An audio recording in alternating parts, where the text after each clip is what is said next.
Hey, welcome back to Kitchen All Over the World, the show where I cook things that I've never tasted before. On today's episode, I'm going to try to make Hirino me Selino from Greece. Join me.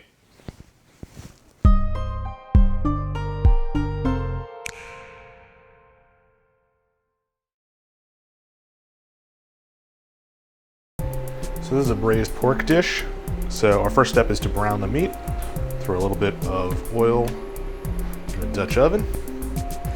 Now that it's nice and hot, we're going to throw the pork in. And I've cut it up into little cubes, polygons if you will, just keeping it Greek.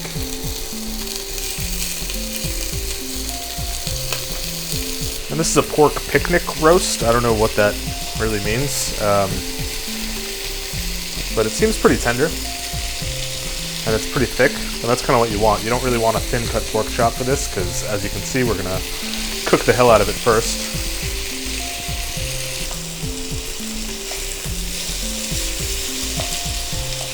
And once it's looking good and brown, let's remove it from the pan. Now I'm going to go in with a diced up yellow onion. Totally forgot that I was supposed to dice it. Went to chop it pretty largely. That's how you got these weird little pieces here,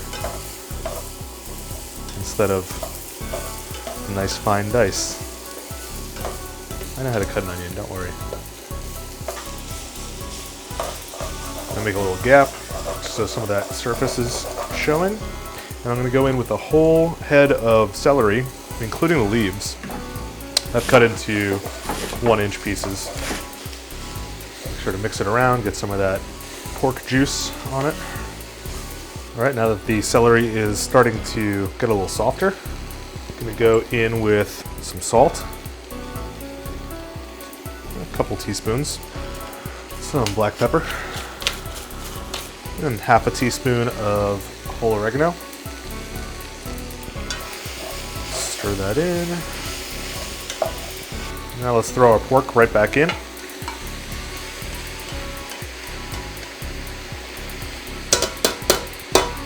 Now I'm going to go ahead and cover that up with water, just enough to cover it. That's good. Don't want it to cover it totally, you just want to be able to see the water through it, sort of. Because that celery, again, has a lot of water in it as well, and this is really only a braise rather than a stew or a soup. So let's bring that to a boil. And now that we're boiling, I can turn down the heat to a nice medium low. Cover that up. We're gonna let that go for an hour and a half. So at this point, I'm gonna make something called Agvolemono. Yes, accent on the lemono. First up, we need 1 egg.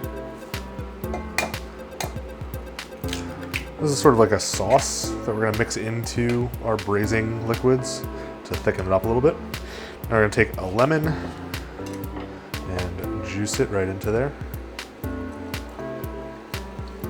I'll go ahead and whisk that up. I'm gonna go ahead and take about a cup of our braising liquid here. Can't seem to help but get a bunch of celery in it. And while whisking, I'm gonna slowly mix this in. We don't want scrambled eggs, so it's gotta be a real slow, thin stream. So a little bit at a time. I'm gonna go ahead and add that into the rest of our soup, stew, braise, whatever you wanna call it. Give it a good mix.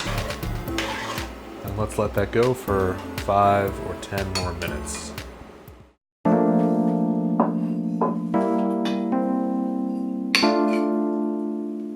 So while this was cooking, it had a very chicken soup sort of smell going on, mostly because of the celery. I feel like standard homemade chicken soup has a bunch of celery and carrots and that sort of thing in it, but I'm wondering what the lemon and egg situation are gonna lend to this. So it's still got that sort of chicken soup vibe, although replace the chicken with pork, which gets me thinking that you could probably do the same thing with chicken as well and get a similar result. So if you don't eat pork, go for it. What I'm getting though is the egg and lemon mixture sort of add a little hit of acid and sort of a creaminess to the broth. But I mean, I gotta say, it's pretty good. It's a nice hearty soup. Definitely takes that same place in the recipe book as a chicken soup. So if you're sick, this is definitely a good option, or in the winter, cold months. Overall, pretty good dish.